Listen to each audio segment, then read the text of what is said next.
ఏమో ఈ లోకానుసారముగా జీవిస్తున్నటువంటి ప్రతి మానవుడు కూడా ఏ ఆశ కలిగి జీవిస్తున్నాడు అంటే ఈ లోకానుసారమైనటువంటి సంపద మీద ధ్యాస ఉంచి సంపాదించాలి, నా బిడ్డలు ప్రయోజకులుగా ఉండాలి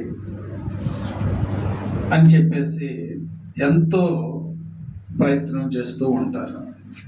కానీ మనం ఎంత ప్రయత్నం చేసినా మన ప్రయత్నము, మన ప్రయోగాలు అన్నీ కూడా వ్యర్థమైపోతూ ఉంటాయి. మరి సంపాదించాలంటే ఏం చేయాలి? ఏమో మనం సంపాదించాలంటే ఏం చేయాలి? మనం సంపాదించాలంటే ఇదిగో దేవుని సన్నిధికి మనం రావాలి. దేవుని యొక్క చిత్తానుసారంగా మనము నిలబడాలి. నిలబడితే ఇస్తాడా దేవుడు? సందేహం వస్తుంది. లోకానుసారంగా కష్టపడి సంపాదించలేనప్పుడు దేవుని సన్నిధికి వస్తే దేవుడు ఎలాగిస్తాడో ఈ రాత్రి కాలం ముందు దేవుని యొక్క పరిశుద్ధ గ్రంథంలో నుండి కొన్ని వచనాలను మనం ధ్యానం చేసుకుందాం. జాగ్రత్తగా దేవుని యొక్క వాక్యాన్ని వింటే ఈ వాక్యము నిన్ను బ్రతికించింది, ఈ వాక్యము నిన్ను బలపరిచింది, ఈ వాక్యము నీకు తోడై ఉంటుంది. అన్ని విషయాల్లో, అన్ని సమయాల్లో నీకు తోడుగా ఉండేది ఏంటంటే దేవుడు ఒక్కడే నీకు తోడుగా ఉండేది. నువ్వు ఎక్కడ పోయినప్పటికైనా నీతో వచ్చేది ఎవరై అంటే పరిశుద్ధాత్మ దేవుడు. ఇది సత్యము. దీన్ని మీరు గుర్తుంచుకోండి. మరి ఎలాగూ ఆశీర్వదించబడతారంటే దేవుని యొక్క పరిశుద్ధ గ్రంథంలో మనం చూసుకున్నట్లయితే దేవుడు తోడై ఉండాలి. మనం వర్ధిల్లాలంటే దేవుని యొక్క తోడు మనకు ఉండాలి. మన సొంత ఆలోచనలు, సొంత నిర్ణయాలు ఏమి పనిచేయవు. ఎవరికి వాళ్ళు సంపాదించుకోవాలంటే సంపాదించేసుకుంటే ఇక ఎవరికెవరు లెక్క చేస్తారు? ఎవరికెవరు లెక్క చేయరు. కనుకనే ఎవరికి ఎంత ఇవ్వాలో, ఎవరిని ఎలా వాడుకోవాలో అది సర్వాధికారి అయినటువంటి దేవునికి మాత్రమే తెలుసు. ఇంకా ఎవరికి కూడా తెలియదు. అందుకనే దేవుని యొక్క వాక్యములో ఆదికాండము 39వ అధ్యాయము, ఆదికాండము 39వ అధ్యాయము 1 నుండి 3 వచనాలను మనం ధ్యానం చేసుకుందాం.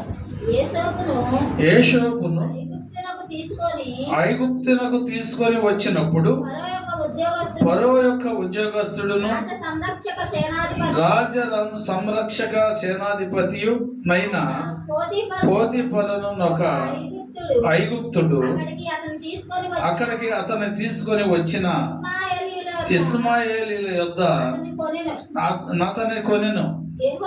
యెహోవా యోసేపునకు తోడై ఉండెను గనుక అతడు వర్ధిల్లుచు తన యజమానుడకు ఐగుప్తుని ఇంట ఉండెను. యెహోవా అతడు చేసినదంతయు సఫలము చేసిననియు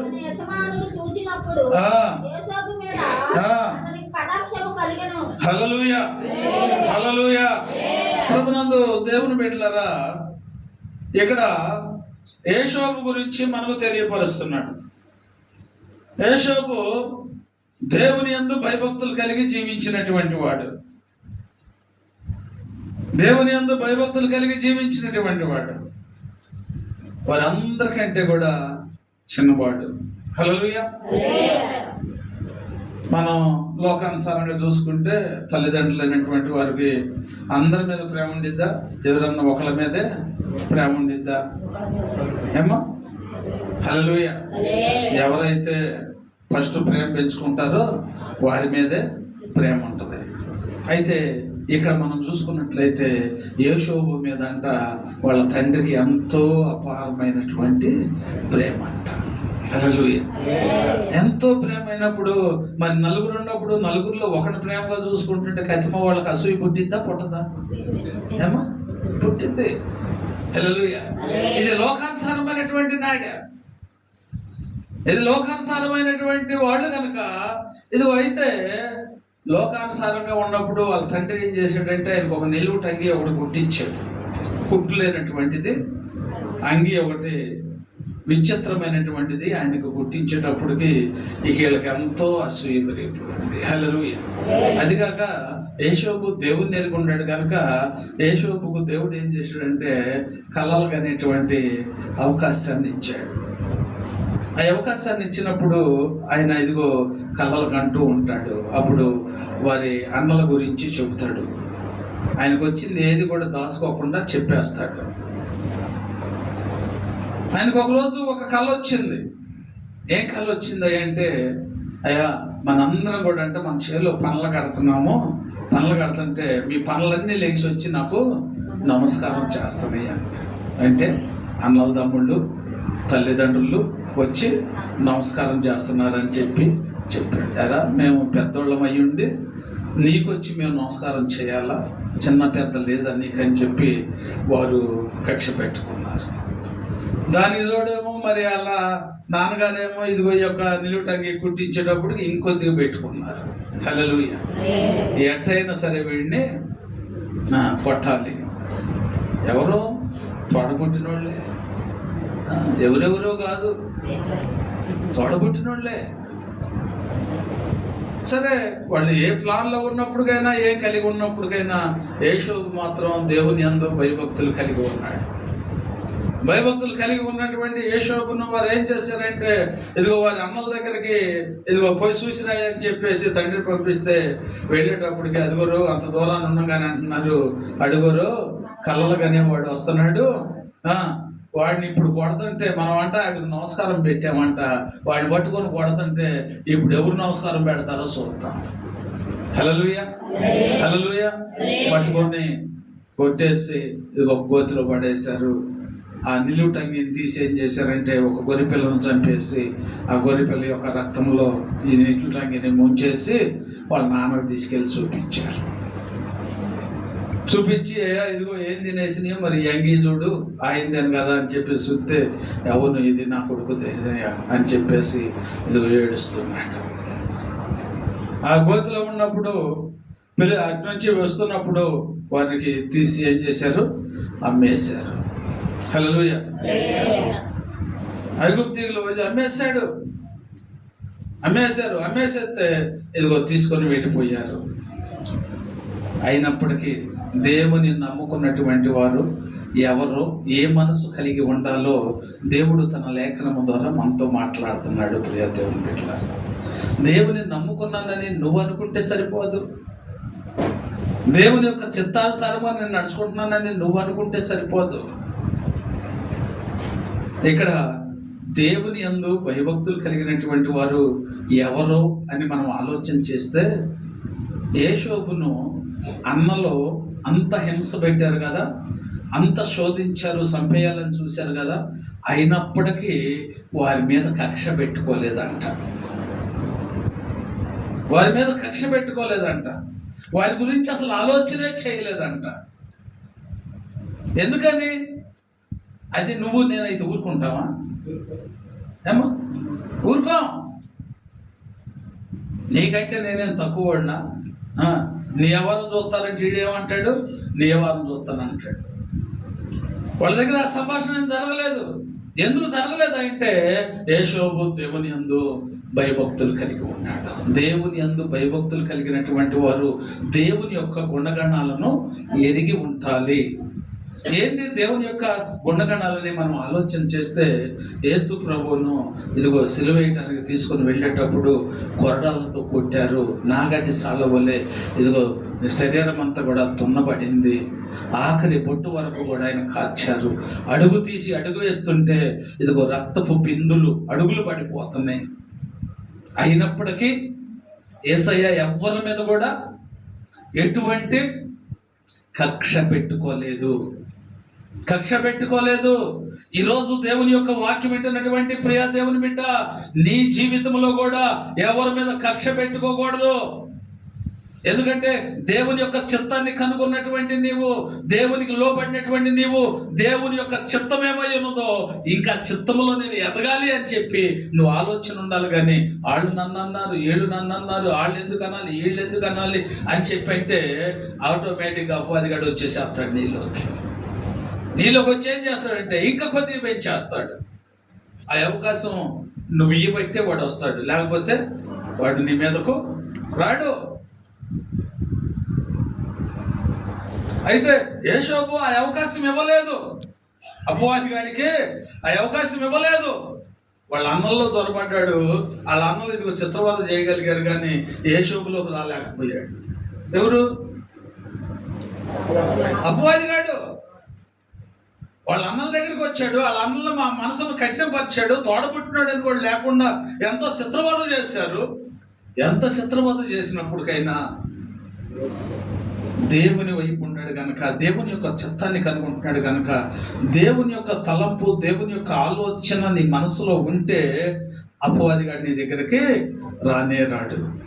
యోసేపులోకి వచ్చాడా? రాలేదు. రాకపోవడానికి కారణం ఏంటి? ఎన్ని జరిగినా కానీ యోసేపు దేవుని యందు భయభక్తులు కలిగి ఉన్నాడు, దేవుని యొక్క లక్షణాలు కలిగి ఉన్నాడు. అమ్మేశారు, తీసుకొని వెళ్ళిపోయారు. వారు తీసుకొని వెళ్ళిపోయేపాటికే ఇదిగో అక్కడికి వెళ్ళి ఆయనకి అమ్మేసిన తర్వాత అక్కడ పరిచర్య చేస్తూ ఉన్నప్పుడు యోసేపు మీద అంట రాజుకు దయ కలిగిందంట. హల్లెలూయా. యోసేపుకు రాజుగారికి యోసేపు మీద దయ కలిగిందంట. దయ కలగటానికి కారణం ఏంటి? ఏమో హల్లెలూయా, హల్లెలూయా. అంటే యోసేపును దేవుడు ఇదిగో దీవించాడు. అందుకని అక్కడ అంటున్నాడు, చదువమ్మా. తీసుకొని వచ్చినప్పుడు ఫరో యొక్క ఉద్యోగస్తులను సంరక్షక సేనాధిపతినైన పోతీఫరును ఒక ఐగుప్తీయుడు అక్కడికి అతను తీసుకొని వచ్చిన ఇశ్మాయేలీయుల యొద్ద అతన్ని కొనెను. యెహోవా యోసేపునకు తోడై ఉండెను గనుక. ఏముందంటే అక్కడ యోసేపునకు ఎవరు తోడై ఉన్నారు? యేసు ప్రభు తోడై ఉన్నాడు. దేవుడే తోడై ఉన్నాడు. దేవుడు తోడై ఉండడానికి కారణం ఏంటంటే ఇదిగో అన్నలు పెట్టినటువంటి శ్రమలను కూడా ఓర్చుకున్నాడు. ఈరోజు దేవుని యొక్క వాక్యం ఏంటో, దేవుని సన్నిధికి వచ్చినటువంటి ప్రియ దేవుని బిడ్డ, నీ జీవితంలో కూడా ఓర్పు కలిగి ఉండాలి, ఓర్చుకోవాలి.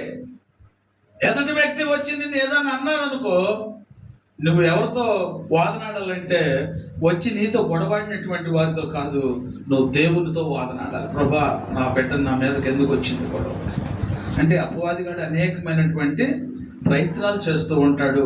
అది గ్రహిస్తే ఎదుటి వ్యక్తి మీద మనం పోరాడము, దేవునికి మనం చెబుతాము, ప్రభా ఎందుకు వచ్చింది గొడవ అంటే, అక్కడ నువ్వు వదిలేసావు కాబట్టి, నువ్వు వదిలేసావని దేవుడు వారిని వదిలేయడు, వారి వ్యవహారం చూస్తాడు ఆయన. హల్లెలూయా. ఇప్పుడు యోసేపుని ఏం చేశాడు? యోసేపు వాళ్ళ అన్నలను ఏం చేశాడు? వదిలేశాడు. వదిలేసేటప్పటికి యోసేపు వదిలేయబట్టి యోసేపుకు దేవుడు తోడై ఉన్నాడు. తోడై ఉండబట్టి ఇదిగో ఆయన ఆ రాజును చేశాడు అక్కడ. హల్లెలూయా. ఆర్థిక శాఖ మంత్రి అయ్యాడు, మొత్తానికి యజమాని అయ్యాడు. హల్లెలూయా. దేవుని యొక్క జ్ఞానం పొందుకున్నాడు. దేవుని యొక్క జ్ఞానం పొందుకున్నాడు. ఆ పంటలన్నీ కూడా మరి ఇదిగో సమకూర్చడం మా కుదరదయ్యా, అదేదో నువ్వే చేయమని చెప్పేసి రాజు తర్వాత రాజుగా ఏర్పరిచాడు. అంత దేశమంతా కూడా కరువు వచ్చేసింది.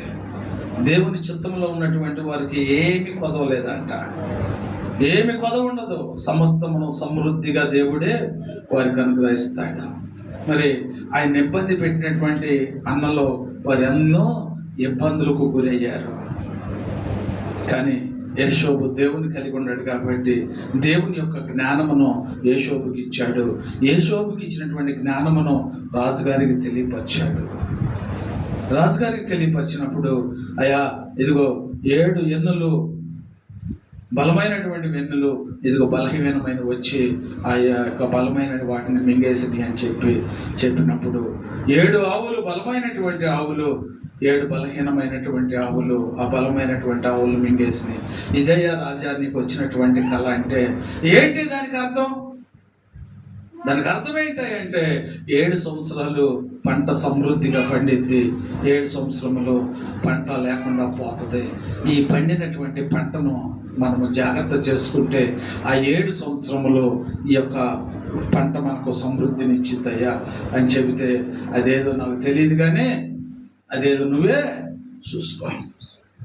హల్లెలూయా. అదేదో నువ్వే చూసుకో అని చెప్పేసి ఆయనకి రాచరికం ఇచ్చేశాడు. చూసారా, ఓర్చుకున్నందువల్ల దేవుడు ఎంత గొప్ప కార్యమును జరిగించాడు. మనం ఎందుకు ఓర్చుకోవాలి? అరే ఓర్చుకోరా, ఎందుకు తొందరపడతావు, ఎందుకు ఊరుకోరంటే ఎందుకు ఓర్చుకోవాలి? నేను అలా చెప్పు, పోయి అలా చెప్పు. ఓర్చుకోలేం. మానవులమైనటువంటి మనము ఇదిగో ఎంతో అదుర్తపడుతూ ఉంటాం. కాసేపు ఓర్చుకుంటే గొడవే ఉండదు. ఆ కాసేపు ఓర్చుకోకపోతే అక్కడ ఏం జరిగిద్దో కూడా తెలియనటువంటి పరిస్థితి. దేవుని సన్నిధికి వచ్చినటువంటి మనము, దేవుని యొక్క మాటలు వింటున్నటువంటి మనం, తగ్గింపు స్వభావం మనలో ఉంటుందా? ఓర్చుకునే మనసు మనలో ఉంటుందా? ఆ మనసు లేకపోతే మనం దేవుని సన్నిధికి వచ్చినా కానీ వ్యర్థమే. మన ప్రార్థన దేవుడు ఆలకించడు. దేవుడు సెలవిస్తున్నాడు, నీ జీవితాన్ని మార్చుకోకుండా. దేవుని యొక్క ఆశీర్వాదం కావాలన్నా, దేవుని యొక్క దీవెన కావాలన్నా, ఇప్పుడు ఇక్కడ యోసేపు ఏమయ్యాడు? ప్రధానమంత్రి అయ్యాడు. ప్రధానమంత్రి అవడానికి కారణం ఏంటి? అన్ని విషయాల్లో ఓర్చుకున్నాడు. ఓర్చుకున్నవాడు దేన్నైనా కానీ సాధించగలుగుతాడు. ఓర్పు లేనివాడు సాధించగలుగుతాడా? బద్దాన్ని తొందరపడేవాడికి ఎవరన్నా అధికారం ఇస్తారా? ఎవరు? యోసేపు ప్రధానమంత్రి అయ్యాడు. ప్రధానమంత్రి అవటానికి కారణం ఏంటంటే ఇదిగో ఓర్చుకున్నాడు కాబట్టి. హల్లెలూయా, హల్లెలూయా. అలాగా ఇదిగో మరి ఎంతో లేనటువంటి వాడు, అందరూ కూడా ఉన్నా కానీ లేనటువంటి స్థితిలో ఉన్నాడు యోసేపు కదమ్మా. తల్లిదండ్రులు లేరు, అన్నలు లేరు, మొత్తం కూడా వదిలేశారు, అమ్మేశారు. పోతే పోయేళ్ళాం అనుకున్నారు కానీ ఏమైనా జాలి దాల్చారా? తోడబుట్టిన వాళ్ళు జాలి దాలకపోయినా, ఏమా ఇంట్లో వాళ్ళు జాలి దాలకపోయినా నేను జాలి దాల్చేవాడు నజరేయుడైన యేసు. నీ మీద ప్రేమ చూపించేవాడు యేసు. అందుకనే దేవుని యొక్క వాక్యం సెలవిస్తుంది, తల్లి విడిచినా తండ్రి విడిచినా నేను నిన్ను విడువను ఎడబాయను. దేవుడు స్పష్టంగా చెబుతున్నాడు. నీ బంధువులు విడిచిపెట్టొచ్చామో, నీ తల్లిదండ్రులు విడిచిపెట్టొచ్చామో, నీ బిడ్డలు విడిచిపెట్టొచ్చామో, కానీ నేను మాత్రం నిన్ను విడిచిపెట్టను. విడిచిపెట్టాడా యేసోబును? అందరూ విడిచిపెట్టారు. అందరూ విడిచిపెట్టినప్పటికైనా యేసోబును దేవుడు పట్టుకొని ఉన్నాడు, ఒక ప్రధానమంత్రిని చేశాడు. అంత ప్రయోజకుడు అవటానికి కారణం ఏంటి? ఓర్చుకున్నాడు. ఈరోజు దేవుడు ఈ వాక్యము ద్వారా మనతో ఎందుకు మాట్లాడుతున్నాడు అంటే ఇదిగో ఓర్పు కలిగి ఉండాలి, దేవుని యొక్క చిత్తమును కలిగి ఉండాలి, దేవుని యందు భయభక్తులు కలిగి ఉండాలి. ఏదో దేవుని సన్నిధికి వచ్చినప్పుడు మౌనంగా ఉండటం కాదు. నువ్వు లోకంలో ఉన్న ఒకేలాగా ఉండాలి, దేవుని సన్నిధికి వచ్చిన ఒకేలాగా ఉండాలి. ఎప్పుడు ఏక మనసు కలిగిన ఉండాలి. రెండు తలంపుల మధ్యలో నువ్వు తడబడకూడదు. రెండు తలంపుల మధ్యలో నువ్వు తడబడేవంటే నీకు అపాయము పొంచి ఉంటుంది. తెలీదు ఏ సమయంలో ఏ రకంగా మన మీదకు వస్తాడో అపవాదిగాడు మనకు తెలియదు. ఇదిగో దేవుని యందు దేవుడు తోడై ఉన్నాడు కనుక యోసేపు ప్రధానమంత్రి అయ్యాడు, ఆశీర్వదింపబడ్డాడు. ఈరోజు నీకు కూడా దేవుడు తోడై ఉండాలి అంటే, నువ్వు కూడా దీవించబడాలంటే, నీవు కూడా ఆశీర్వదించబడాలంటే, దేవుని యొక్క సహాయము నీకు కావాలంటే, దేవుని యొక్క చిత్తము ఏమై ఉన్నదో, దేవుని యొక్క ప్రణాళిక ఏమై ఉన్నదో నువ్వు గ్రహింపగలిగినటువంటి వారై ఉండాలి. దేవుడు తోడై ఉంటే ఆశీర్వాదము దాని అంతటికి అదే వచ్చేసింది. దాని అంతటికి అదే వచ్చేసింది ఆశీర్వాదము. ఈరోజు దేవుడు నీతో మాట్లాడుతున్నాడు. నువ్వు ఓర్పు నీలో ఉంటుందో లేదో నువ్వు పరీక్షించుకోవాలి. నీ జీవితంలో యేసయ్యకు స్థానం ఉన్నదో లేదో నువ్వు గ్రహించాలి. దేవుడు ఎన్నో ఓర్చుకున్నాడు, ఎన్నో మాటలు అన్నారు, ఎంతో చిత్రవద చేశారు. అయినప్పటికీ ఎవ్వరి మీద కూడా ఎటువంటి కక్ష పెట్టుకోలేదు.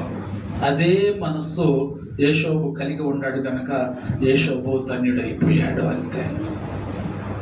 ఈ లోకానుసారమైనటువంటి ఆశలు ఉన్నాయా యోసేపులో? లేవు. ఏ ఆశ ఉంది?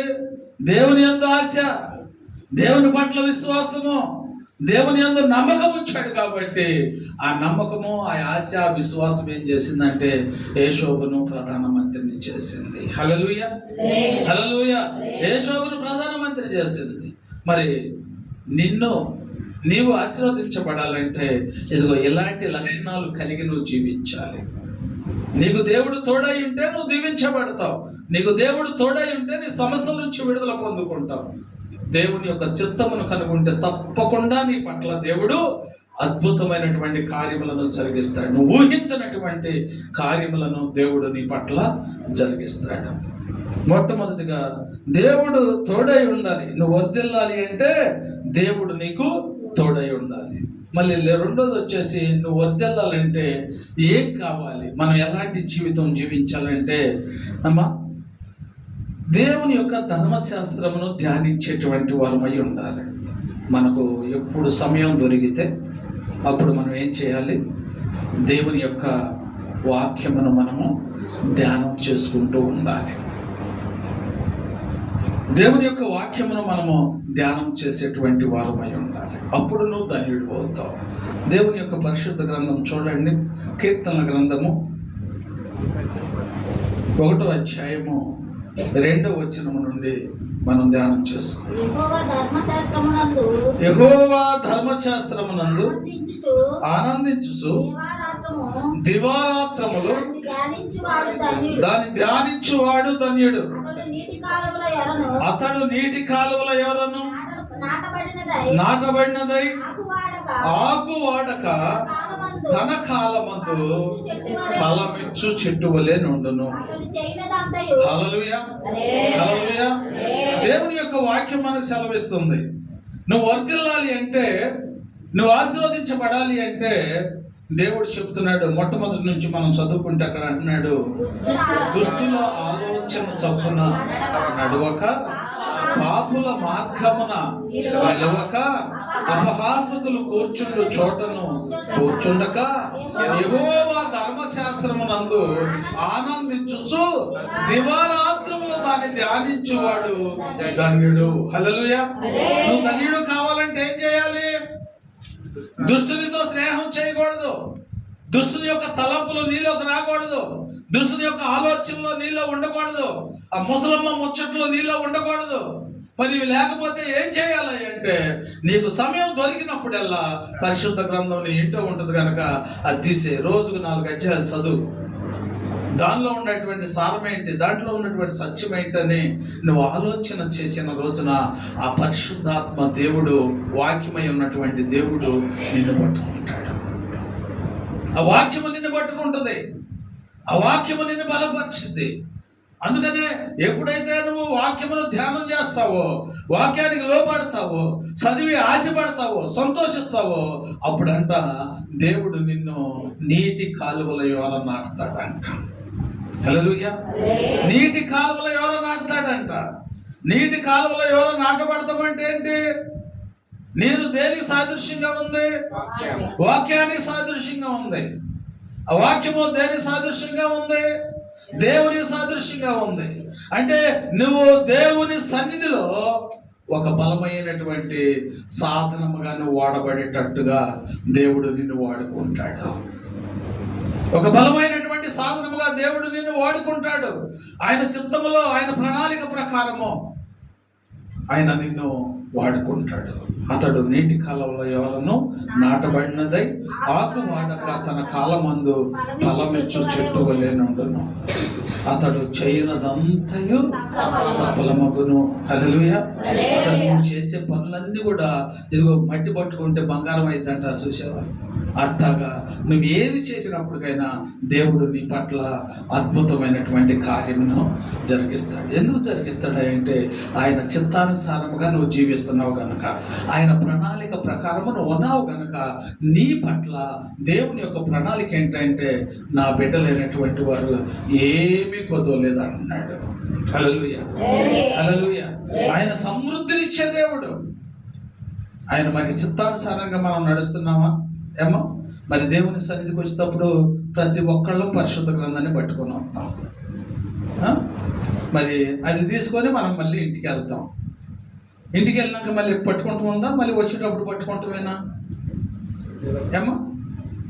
పరిశుద్ధ గ్రంథాన్ని మనం తీసుకొని వచ్చినప్పుడు, మళ్ళీ ఇంటికి తీసుకొని వెళ్ళినప్పుడు, సమయం దొరికినప్పుడల్లా ఏం చేయాలి మనం? సమయం దొరికినప్పుడల్లా దేవుని యొక్క వాక్యాన్ని ధ్యానం చేయాలి. దేవుని యొక్క చిత్తాన్ని కనుగొనేటువంటి వారమై ఉండాలి. దేవుని యొక్క ప్రణాళిక ప్రకారం మనం జీవించాలి. మరి చదువుతున్నావా? దేవుని యొక్క వాక్యాన్ని నువ్వు చదువుతున్నావా? తీసుకెళ్ళి ఆడబెట్టే మరి వచ్చేటప్పుడు దులిపి తీసుకొని సంకలో పెట్టుకొని వస్తున్నావా?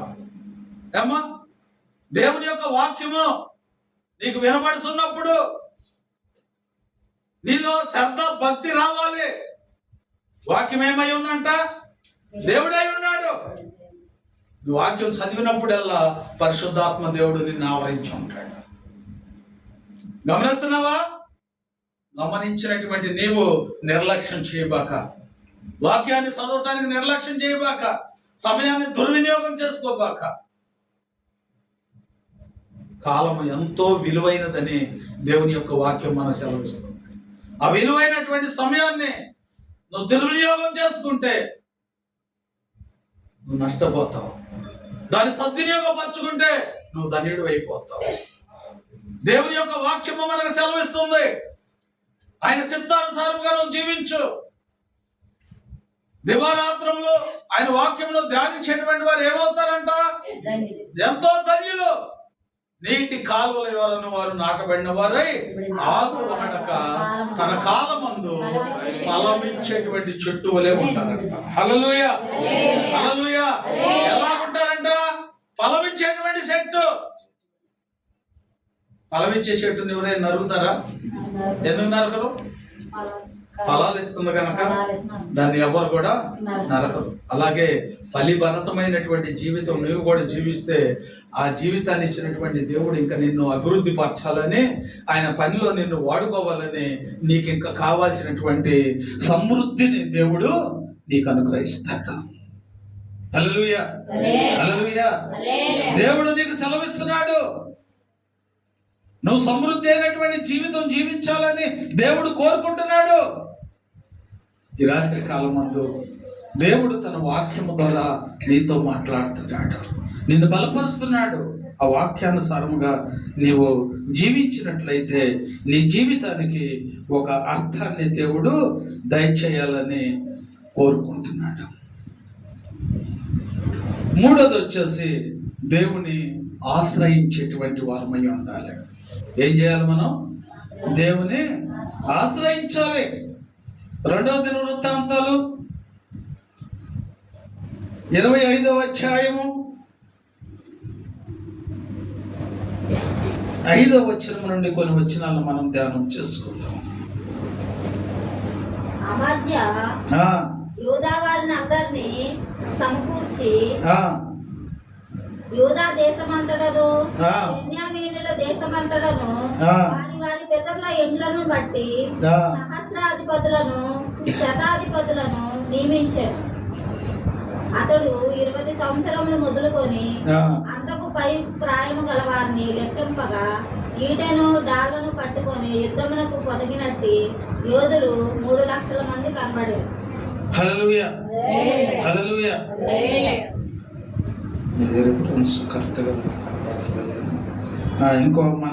ఇంకో విషయాన్ని మనం చూసుకున్నట్లయితే నీతి కలిగి ఉండాలి. ఏం కలిగి ఉండాలి? దేవుని ఎరిగినటువంటి వారు, దేవుని దగ్గరకు వచ్చేటువంటి వారు ఏం కలిగి ఉండాలంటే నీతి కలిగి ఉండాలి. నీతి కలిగి ఉండటం అంటే ఏంటి? ఏమో నీతి కలిగి ఉండటం అంటే ఏంటంటే యోబు గ్రంథము 8వ అధ్యాయము 6వ వచనం.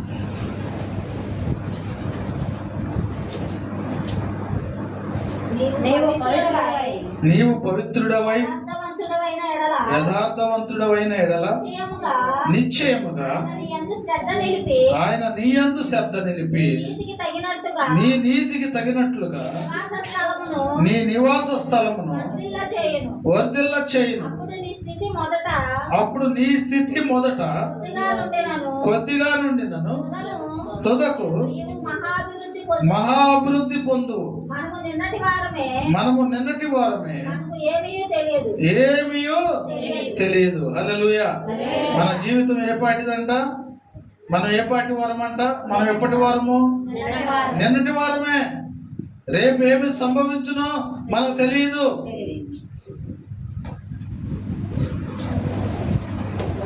హల్లెలూయా. ఇక్కడ ఏబు మహాసేను గురించి దేవుడు మాట్లాడుతున్నాడు. ఏబు మహాసేను గురించి దేవుడు మనతో మాట్లాడుతున్నాడు. ఏం మాట్లాడుతున్నాడు? నీవు పవిత్రుడవై యథార్థవంతుడవైన ఎడల నిశ్చయముగా ఆయన నీ యందు ఎవరు శ్రద్ధ నిలుపుతారంట? దేవుడు ఎవరి యందు శ్రద్ధ నిలుపుతాడంట? ఏమా? ఎవరైతే పవిత్రులుగా ఉంటారో, ఎవరైతే యథార్థవంతులుగా ఉంటారో వారి పక్షమున దేవుడు శ్రద్ధ చూపిస్తాడంట. శ్రద్ధ చూపిస్తాడంట. ఏబు మనం ఆలోచన చేస్తే ఏబు దేవుని యందు ఎంతో విశ్వాసము కలవాడై ఉన్నాడు. ఎంతో భయభక్తులు కలిగి ఉన్నాడు. అందుకనే ఏబు అంత భయభక్తులు కలిగి ఉండబట్టి ఏబు పక్షమున దేవుడు శ్రద్ధ చూపించాడు. ఏ శ్రద్ధ చూపించాడు? ఊజు దేశంలోనే ఆయన అంత ఆస్తిపరుడు లేడు. దేవుని మహాకృపను బట్టి ఏబు దేవుని యందు విశ్వాసం ఉంచేటప్పటికి ఇదిగో ఎంతో ఆశీర్వాదం ఇచ్చాడు. ఎంత అని కాదు, ఊజు దేశంలోనే ఆయనంత ఆస్తిపరుడు లేడంట. ఎందుకని లేడు? అంత ఆస్తి ఏబుకి ఎలాగొచ్చింది? ఏబు దేవుడు ఎందుకు ఇచ్చాడు? ఆయన చిత్తానుసారముగా జీవిస్తున్నాడు. మరి ఆయన చిత్తానుసారంగా మనం జీవిస్తున్నామా? ఆయన ప్రణాళిక ప్రకారం మనం జీవిస్తున్నామా? ఏమ్మా, ఇవన్నీ వద్దు. అసలు దేవుని సన్నిధికి మనం ఇప్పుడు ఎన్ని సంవత్సరాల నుంచి వస్తున్నాం? ఎన్ని సంవత్సరాల నుంచి వస్తున్నటువంటి మనలో కోపం తగ్గిందా? అసూయ తగ్గిందా? దూషణ మాటలు తగ్గినాయా? బూతులాడటం మానేమా? ఏం మానేమో? దేవుని సన్నిధికి వచ్చాము అనుకుంటున్నామే, కానీ ప్రయోజనం ఏంటి? నీ ప్రవర్తన మారాలి, నీ ఆలోచన మారాలి, నీ తలంపులు మారాలి, సమస్తము కూడా మారిపోవాలి. ఏమి మారకపోతే ఏమీ పొందుకోలేవు. ఏబు జీవితంలో ఇదిగో ఎంతో దీనత్వం కలుగ చేశాడు. ఏబు ఇదిగో దేవుడే సాక్ష్యం చెబుతున్నాడు ఏబు గురించి. ఏం సాక్ష్యం చెబుతున్నాడు? నా భక్తుడు అయినటువంటి ఏబు సంగతి ఆలోచించితివా? ఎలాంటి వాడని చెబుతున్నాడు? అతడు యథార్థవంతుడును న్యాయవంతుడనై దేవుని యందు భయభక్తులు కలిగి చెడుతనమును విసర్జించిన వాడు. హల్లెలూయా. దేవుని ఎరిగినటువంటి నీవు, దేవుని చిత్తాన్ని తెలుసుకున్నటువంటి నీవు ఏం చేయాలంటే దేవునికి వ్యతిరేకమైంది చెడ్డ తలపులు, చెడ్డ ఆలోచనలు అన్ని కూడా నువ్వు విడిచిపెట్టాలి. నువ్వు విడిచిపెడితేనే ఇదిగో దేవుని యొక్క ఆశీర్వాదమును పొందుకోగలుగుతావు. దేవుని యొక్క చిత్తమును నువ్వు కనుగొనగలుగుతావు. లేకపోతే దేవుని యొక్క చిత్తములో నువ్వు ఉండవు. దేవుని యొక్క ఆశీర్వాదాన్ని నువ్వు పొందుకోవు. అప్పుడు దేవుడు ఏబుకు తోడై ఉన్నాడు కనుక ఇదిగో ఎన్నో శ్రమలు పెట్టినప్పటికైనా, ఎన్ని ఇబ్బందులు పెట్టినప్పటికైనా ఓర్చుకోగలిగాడు. హల్లెలూయా. ఓర్చుకోవాలంటే దేవుని చిత్తము మనలో ఉండాలి. దేవుని యొక్క తలంపులు, దేవుని యొక్క ఆలోచనలు మనలో ఉండాలి. లోకం మనలో ఉంటే మనం ఓర్చుకోగలుగుతామా? దేవుడు మనలో ఉంటేనే మనం ఓర్చుకోగలుగుతాం. నా దేవుడు నా కోసం ఎన్నో శ్రమలు పడ్డాడు, కానీ ఆయన కోసం నేను ఈ కొద్ది శ్రమను ఓర్చుకోలేనా? ఈ ఒకరోజు ఆహారం తినకుండా నేను ఉండలేనా అని నిన్ను నువ్వు దేవుని సమర్పించుకుంటే నీకు ఎటువంటి ఇబ్బంది రాకుండా ఆయనే చూసుకుంటాడు. అన్ని శ్రమలు వచ్చినా ఏబుకు, అన్ని ఇబ్బందులు వచ్చినా ఏబును దేవుడు ఎంతగానో ఆశీర్వదించాడు. ఓర్చుకున్నాడు కాబట్టి ఇదిగో దేవుడు ఏబును డబుల్ ఆశీర్వాదం ఇచ్చాడు. హల్లెలూయా. డబుల్ ఆశీర్వాదం ఇచ్చాడు. డబుల్ ఆశీర్వాదం అంటే అంతకు ముందే ఊజు దేశంలో ఆయన అంతటోడు లేడంట. దాన్ని ఇంకా డబుల్ అయిపోతే ఇంకా ఆయన మించినాడు అసలు లేడు. అంటే దేవుని నమ్ముకున్నటువంటి వారిని దేవుడు అలాగా సింహాసనం మీద కూర్చోబెడతాడు, ఒక ఉన్నతమైన స్థానంలో కూర్చోబెడతాడు. అది నువ్వు గ్రహించాలి. గ్రహించినప్పుడు దేవుడు మన పక్షమున గొప్ప కార్యములను జరిగిస్తాడు. హల్లెలూయా. దేవుని యొక్క చిత్తము, దేవుని యొక్క ప్రణాళిక మన పట్ల ఏమై ఉన్నదని మనం ఏ రోజుకు ఆ రోజు మనల్ని మనం పరిశోధన చేసుకుంటూ, పరిశుద్ధ గ్రంథాన్ని చదువుకుంటూ, ప్రార్థన చేసుకుంటూ, దేవుని యొక్క చిత్తానికి మనం లోబడి జీవించగలిగితే దేవుడు మన పట్ల అద్భుతమైన కార్యములను జరిగిస్తాడు. మనం అందరం కూడా ఏమనుకుంటున్నాం? ఏమో ఆయన సన్నిధికి పోతే చాలులే, ప్రార్థన చేస్తే చాలులే, ఇంటికి వస్తే ఆయనే చూసుకుంటాడు. ఇక ఆయన సన్నిధికి వెళ్ళి వచ్చాంగా, ఆయన మనతో వస్తాడు, ఆయన మనకే దేవుని ఎత్తాడా? ఏమ్మా ఎత్తాడా? ఈడ చెప్పండి ఏదో ఒకటి. ఎవడో ఖచ్చితంగా చెప్పేశారు, ఎవడో. ఎందుకని? ఆయన సన్నిధికి వచ్చాంగా, ఆయన సన్నిధికి వచ్చినటువంటి మనకు మరి ఆశీర్వాదం ఎందుకు ఇవ్వడు? దీవెన ఎందుకు ఇవ్వడు? ఎందుకు ఇవ్వడంటే నువ్వు ఆయన సన్నిధికి వస్తున్నావా రావట్లేదని ఆయన చూస్తల్లా, వాక్యం చదువుతున్నావా లేదని చూస్తల్లా. ఆయన నీ హృదయాన్ని కోరుకుంటున్నాడు. ఏం కోరుకుంటున్నాడు? నీ హృదయాన్ని కోరుకుంటున్నాడు. నీ హృదయాన్ని నాకు. పేతురు యోహానులు రాత్రి అంతా కూడా ప్రయాసపడ్డారు. ప్రయాసపడి ఏమీ ప్రయోజనం లేక వారు ఏం చేశారంటే ఒడ్డుకొచ్చి నిస్సహాయ స్థితిలో వలలో కడుక్కుంటున్నారు. వలలు కట్టుకుంటుంటే యేసయ్య చుట్టంతా ఎంతో జనాంగం ఉన్నారంట. ఎంతో జనాంగం ఉంటే ఆయన కన్నంట ఇదిగో వీళ్ళ మీద పడిందంట. ఎవరి మీద? మరి చేపలు ఇక్కడ పట్టుకున్నట్టు నిస్సహాయ స్థితిలో ఉన్నటువంటి వారి మీదకి వచ్చిందంట. అంతమంది జనాంగాన్ని వదిలేసి ఇదిగో వీళ్ళ దగ్గరికి వచ్చాడంట. ఎందుకు వచ్చాడు? వీళ్ళలో దీన స్థితి ఉంది. వచ్చాడు. వచ్చినటువంటి దేవుడు అక్కడికి వచ్చి అంటున్నాడు, సీమోను నీ లోవలో నాకు కొంచెం చోటిస్తావా?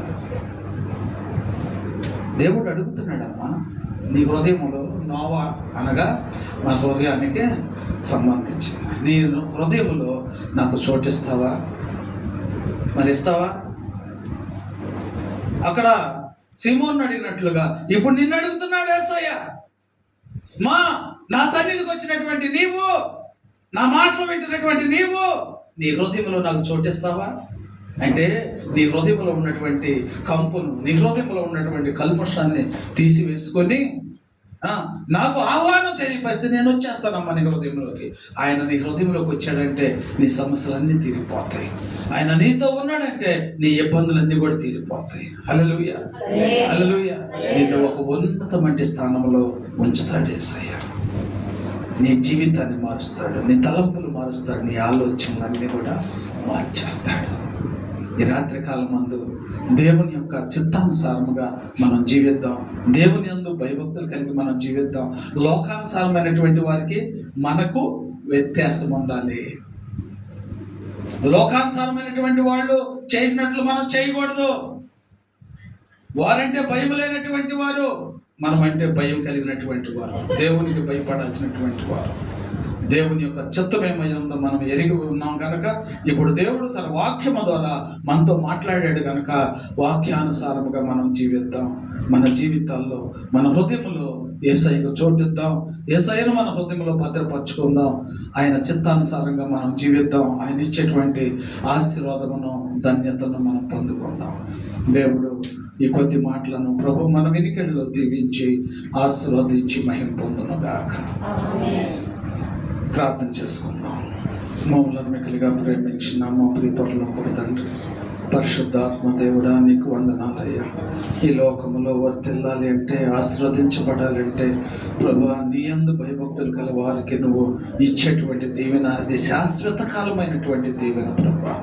అయ్యా ఈ రాత్రి కాలమందు నీ బిడ్డలో నీ మాటలు విని ఉండగా నీ వాక్యానుసారముగా జీవించే జీవితమును ప్రతి బిడ్డకు నువ్వు దయచేయ ప్రభువా.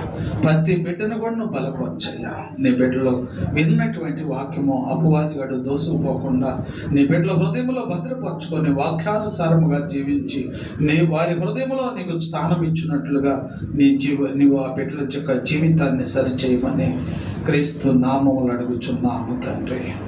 ఆమేన్. ప్రభునందు